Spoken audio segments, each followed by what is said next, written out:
기도하겠습니다.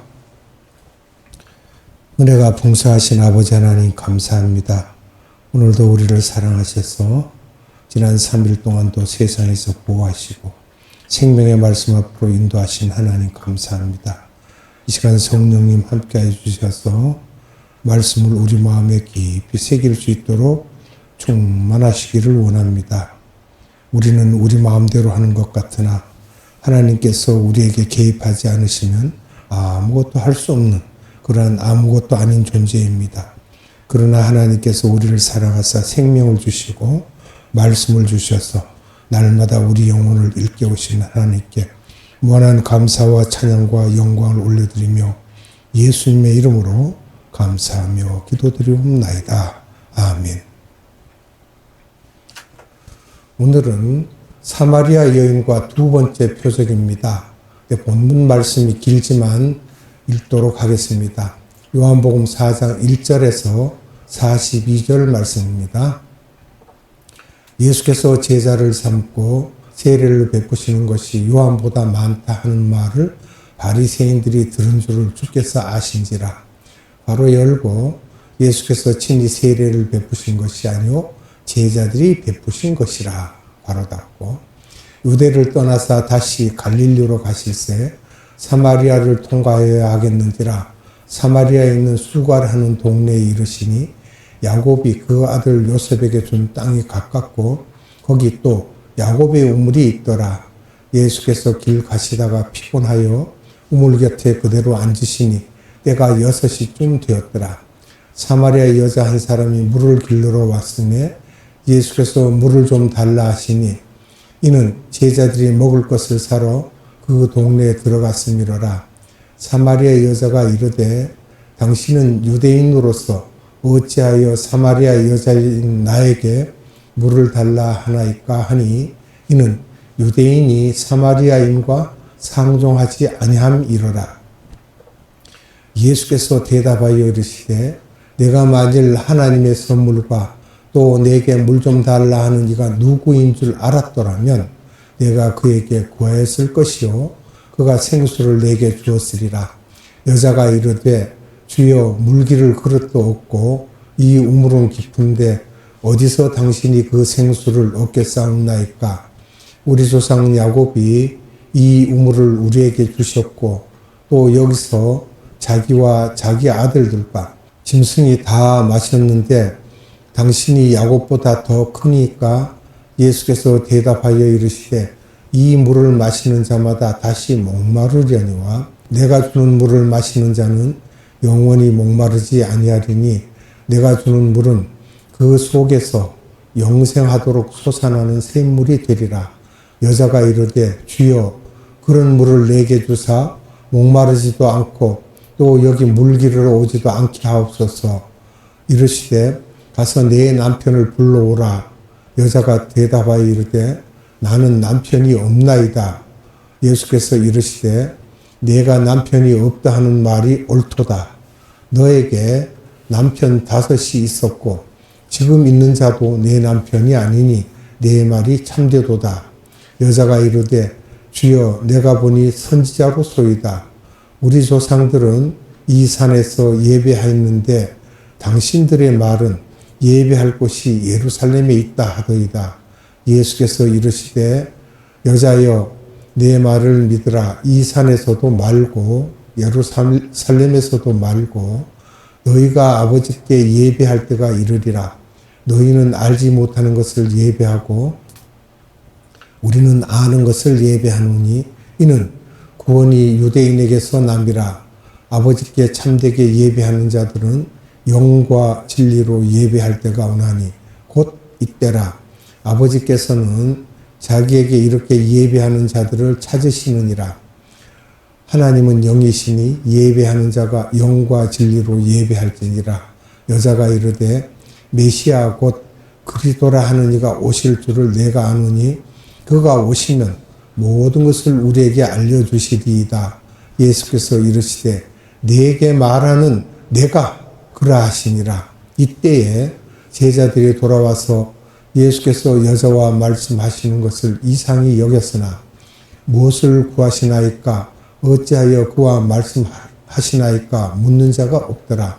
여자가 물동이를 버려두고 동네로 들어가서 사람들에게 이르되 내가 행한 모든 일을 내게 말한 사람을 와서 보라. 이는 그리스도가 아니냐 하니 그들이 동네에서 나와 예수께로 오더라. 그 사이에 제자들이 청하여 이르되 랍비여 잡수소서. 이르시되 내게는 너희가 알지 못하는 먹을 양식이 있느니라. 제자들이 서로 말하되 누가 잡수실 것을 갖다 드렸는가 하니 예수께서 이르시되 나의 양식은 나를 보내신 이의 뜻을 행하며 그의 일을 온전히 이루는 이것이니라. 너희는 넉 달이 지나야 추수할 때가 이르겠다 하지 아니하느냐. 그러나 나는 너희에게 이르노니 너희 눈을 들어 밭을 보라. 희어져 추수하게 되었도다. 거두는 자가 이미 삭도 받고 영생에 이르는 열매를 모으나니 이는 뿌리는 자와 거두는 자가 함께 즐거워하게 하려 함이라. 그런즉 한 사람이 심고 다른 사람이 거둔다 하는 말이 옳도다. 내가 너희로 노력하지 아니한 것을 거두러 보내었노니 다른 사람들은 노력하였고 너희는 그들이 노력한 것에 참여하였느니라. 여자의 말이 내가 행한 모든 것을 그가 내게 말하였다 증언하므로 그 동네 중에 많은 사마리아인이 예수를 믿는지라. 사마리아인들이 예수께 와서 자기들과 함께 유하시기를 청하니 거기서 이틀을 유하심에 예수의 말씀으로 말미암아 믿는 자가 더욱 많아 그 여자에게 말하되 이제 우리가 믿는 것은 내 말로 인함이 아니니 이는 우리가 친히 듣고 그가 참으로 세상의 구주신 줄 알미라 하였더라. 아멘. 요한복음 본문의 말씀 중 이제까지 나눴던 말씀을 잠시 리뷰해 보겠습니다. 요한복음 2장에서 첫 번째 표적으로 첫 번째 가나의 혼인잔치가 있었죠. 예수님께서 가나에서 혼인잔치를 하던 장면을 보여주시면서 이를 예수님의 정체성 중에 기독론과 구원론에 관한 것을 설명해 주었습니다. 둘째, 예루살렘 성전을 청결케 하라라는 내용으로 가나에서 예수님이 유월절을 보내기 위하여 예루살렘으로 내려오셔서 성전을 청결케 하는 것을 통하여 예수님의 구원론이 숨겨져 있었습니다. 또 요한복음 3장에서 세 번째 니고데모와의 대화가 있습니다. 예수님이 예루살렘에서 니고데모를 만났죠. 공의회 회원인데 여러 대화를 하시면서 구원론과 성령론, 기독론에 대한 이야기를 가르쳐 주셨습니다. 네 번째로 세례 요한이 예수님을 증거하는 내용이 있습니다. 예수님도 예루살렘과 요단강과 가까운 곳에서 세례를 베푸셨고 세례 요한도 예루살렘 가까운 도시에서 세례를 베풀 때 그의 제자들이 예수님도 세례를 베푸시더라고 증거하였습니다. 요한복음 4장에서는 사마리아 여인에 대한 이야기가 나오는데 예수님께서는 요단강 근처에 계시다가 갈릴리 지방으로 올라가시려고 하시면서 보통 예수님의 제자들도 마찬가지지만 갈릴리로 가실 때 요단강을 따라 가셨지 사마리아 지역으로 가지 않았습니다. 보통 남쪽 유다 사람들은 북쪽으로 갈 때 요단강을 따라갔지 사마리아 지역을 거치지 않았던 것입니다. 이유는 사마리아 사람들을 싫어하였기 때문이며 만나기도 대화하기도 싫어하였고 예수님은 괜찮지만 제자들이 싫어하였기 때문에 예루살렘에서 여리고를 거쳐 요단강가를 따라 갈릴리 지역으로 가셨지 사마리아 지역은 항상 피하였었는데 이번에는 사마리아 지역으로 가시는 것입니다. 사마리아의 중요한 두 개의 도시로는 사마리아와 수가라는 도시가 있는데 두 가지 학설이 있으며 두 도시가 다른 도시라는 것과 두 도시가 같은 도시라는 것으로 저는 단순하게 다를 수도 있지만 같다고 보며 수가라는 도시는 세겜으로 보시면 될 것 같습니다. 세겜은 아브라함이 가나안 땅에 들어올 때 가장 먼저 방문한 도시입니다. 또 수가를 끼고 양쪽으로 유명한 산 두 개가 있습니다. 북쪽으로는 에벨산, 또 수가와 거의 붙어서 남쪽으로는 그리심산이 있습니다. 그래서 사마리아 사람들은 그리심산에 성전을 지어놓고 이곳이 하나님이 허락하신 성전이라고 믿고 예배를 드리며 이곳에서 축복을 하면 하나님이 굉장한 복이 올 것으로 믿으며 에벨산에서는 축복을 하지 않고 저주하는 말을 에벨산에서 한다고 합니다. 그리심산에서 하는 축복이 우리들이 좋아하는 신명기 28장의 내용들입니다. 사마리아 여인의 특색 7가지를 말씀 나누겠습니다. 니고데모와 세례 요한과는 다른 사람입니다. 니고데모는 관원이며 부자였고 권력자이며 지식인으로 상류계층에 대표되는 사람입니다. 또 세례 요한은 거룩하고 경건하고 존경받는 검소한 종교인의 표상입니다. 요한복음 3장을 보게 되면요. 마가복음 1장 1절에서 8절에 약대틀을 입고 가죽띠를 띠고 메뚜기와 석청을 먹으면서 검소한 생활을 했던 사람입니다. 그러면 사마리아 여인은 어떤 사람인가? 첫째, 하류층, 소외층의 표상입니다. 사마리아 여인은. 그리고 미움받고 차별받고 경멸의 대상입니다. 천시받죠. 세 번째는 남존 여비 사상이 강한 사회에 사는 그러한 여성입니다. 네 번째는 남편에게 5번이나 이혼을 당하고 현재 살고 있는 남편도 법적인 남편이 아니라는 것입니다. 또 5번째로는 종교인으로서 메시아를 개망하고 있습니다. 그 소망이 메시아를 기다리고 있는 분이죠. 6번째, 그리심산에서 하나님께 예배를 열심히 드렸던 그런 여인입니다. 7번째는 성서에 많은 여자들의 이름이 있지만 이분은 성경에 이름이 없습니다. 그냥 사마리아 여인입니다. 요한복음 4장에서 예수님은 사마리아 여자와의 만남을 통하여 신학적으로 중요한 6가지 학설을 말씀하고 계십니다. 요한복음 4장에 6가지의 신학적 학설을 우리가 살펴본다면 첫째, 성령론입니다. 왜냐? 생수를 말씀하고 계십니다. 두 번째는 구원론입니다. 영원히 목마르지 않으리라. 영원히. 세 번째는 예배론입니다. 신령과 진정으로 예배할 때가 온다라는 것을 밝힙니다. 네 번째는 기독론입니다. 그리스도, 구주 이렇게요. 5번째는 전도론을 말하고 있습니다. 사마리아 여인이 동네로 들어가면서 와서 보라 전하죠. 6번째는 선교론입니다. 한 사람이 신고 다른 사람이 거둔다라는 이 선교론에 대해서 말씀을 하고 있습니다. 이 학설을 초대 크리스찬들에게 가르쳐주기 위하여 또 2000년 동안의 교회 시대 크리스찬들에게 가르쳐주기 위하여 앞에 나온 니고데모와 세례 요한보다 더 소중히 사마리아의 여자를 통하여 구체적으로 말씀하고 계십니다. 어떻게 사마리아 여자를 통해서 사용하시는 거죠. 예수님은 미리 다 계획하시고 제자들과 따라온 사마리아의 사람들에게 이 학설을 가르쳐 주시고 계십니다. 그래서 예수님이 남쪽 유다 지방에 계시면서 요단강가를 따라 갈릴리 지방으로 가지 않으시고 이번에는 사마리아 지역의 수가로 직접 가시게 된 것이며 예수님의 마음이 그러했던 것입니다. 예수님의 계획이 계시했던 것이죠. 요한복음 4장 3절로 4절의 말씀을 보겠습니다. 유대를 떠나사 다시 갈릴리로 가실새 사마리아를 통과하여야 하겠는지라. 아멘. 사마리아를 통과하겠다는 말씀이시죠.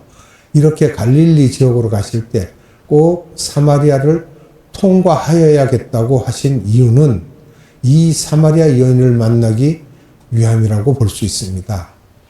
예수님이 사마리아 여자를 만날 때 수가에 있는 야곱의 우물에서 만나게 되었는데 왜 그곳에서 만나게 되었는가? 이런 배경 속에 우리들이 사마리아의 역사를 볼 필요가 있습니다. 사마리아 역사를 본다면요, 북이스라엘과 남유다로 갈라져 있을 때 북왕국은 20명의 왕이 있었고 남유다도 20명의 왕이 있었습니다. 북이스라엘의 모든 왕들이 한 명만 빼고 다 우상을 섬기고 있었고, 북이스라엘의 20대 왕인 호시아 때 더 심해져서 아수르 제국의 살만 에셀 왕이 사마리아를 침략하게 됩니다. 열왕기하 17장에 내용이 수록되어 있습니다. 그 당시 사마리아 지역에는 므낫세 지파, 에브라임 지파, 스불론 지파, 아셀 지파가 살고 있었는데 이들 지파의 사람들을 잡아서 아수르로 포로로 잡아갔습니다. 그때 숫자가 27,290명입니다. 열왕기하 17장 1절에서 17절에 나와 있습니다. 그러면 아수르 제국은 BC 860년에서 626년이죠. 아수르 제국은 오늘날의 시리아 지역과 오늘날 북이라크 지역을 차지하고 있었습니다. 그것을 바빌론이라 하죠. 후에 아수르는 626년에 바벨론 제국에 의하여 망하게 됩니다. 하나님께서 아수르를 사용하여 북이스라엘을 공격하여 이렇게 27,000명을 포로로 잡아가서 자기의 나라에 있는 여러 타 민족들을 전부 사마리아 지역으로 인구 이동을 시켰습니다. 사무엘하 17장 24절을 보시면 압니다. 사마리아의 여러 도시에 이렇게 모인 타 민족들이 혼혈족을 만들게 되었던 것입니다. 이렇게 혼혈족을 어떻게 만들었는지에 대하여는 성서에도 역사 문헌에도 기록이 남아있지 않습니다. 아수르 제국은 같은 시기에 남유다도 공격하였습니다. 13대 왕인 히스기야 왕 때죠. BC 715년에서 686년 때인데요. 열왕기하 18장 13절에 수록되어 있습니다. 그때 히스기야 왕 때 공격을 당하였죠. 아수르 제국이 북이스라엘과 남유다를 공격한 이유는 북이스라엘 공격한 이유는 아수르의 살만 에셀이 침략했습니다. 그 당시에 열왕기하 17장 7절에서 18절에 나와 있고요. 남유다는 아수르의 사네립이 침략했습니다. 열왕기하 18장 9절에서 19장 37절에 나와 있습니다. 공격 이유가 있죠. 북이스라엘은 그리심산에 성전을 만들고 남유다는 예루살렘 성전이 있었음에도 성전 주변에 산당을 만들고 아세라 목상을 만들고 1월 성신을 만들어 놓고 점쟁이들이 깔려 있었다고 합니다. 그런데 북이스라엘만 아수르가 지배하고 남유다는 아수르와 싸워서 이겼는데 이것은 히스기야 왕이 우상을 제거하였기 때문에 그 힘이 생겼던 것입니다. 열왕기하 18장 1절에서 8절에 보면 우상을 제거하고 또 아수르 군대가 18만 5천 명이 침공해서 들어왔는데 그 밤에 여호와의 사자가 쳐서 우리가 천사가 와서 다 그것을 해결한 것이죠. 여호와의 사자가 와서 18만 5천 명을 다 죽였습니다. 세겜은 수가와 같은 도시로 보는데요. 이 내용들을 한 네 가지로 분류해서 말씀을 드리면 아브라함이 가나안에서 처음 방문했던 도시입니다. 창세기 12장 6절에 말씀하고 있고요. 두 번째, 야곱이 이곳에 땅을 파서 우물을 팝니다. 창세기 33장 18절에 나옵니다.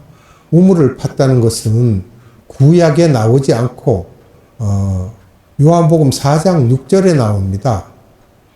또 세 번째로는 야곱의 딸 디나가 세겜의 주장 아들에게 강간을 당하죠. 창세기 34장 2절에 이렇게 혼혈이 시작됩니다. 시므온과 레위가 세겜 사람을 그들을 할례받게 해서 완전히 다 죽이죠. 가장 고통스러울 때라서. 네 번째, 야곱이 이 땅을 요셉에게 물려줍니다. 창세기 48장 21절로 22절에 내용이 있습니다. 애굽의 총리 대신이 된 요셉이 죽은 후에 그 뼈를 가져와서 세겜에 묻었다라고 말을 하고 있습니다. 세겜은 사마리아 사람들이 볼 때 요셉의 무덤이 여기 있으므로 우리가 정통이라고 주장하고 있습니다. 오늘은 여기까지 말씀을 드리고 다음 시간에 사마리아에 대해 더 자세히 살펴보도록 하겠습니다. 기도합니다. 아버지 하나님 감사합니다. 오늘은 사마리아에 대해서 또한 사마리아 여인에 대해서 주님께서 통과해야 한다는 그것을 우리에게 자세하게 나타내 주셨습니다. 사마리아를 통과한다는 것은 예수님께서 그들에게 복음을 전하시기 위하여 이미 계획하셨고 그것을 실제로 나타내 주시고 말씀을 우리에게 주신 것입니다.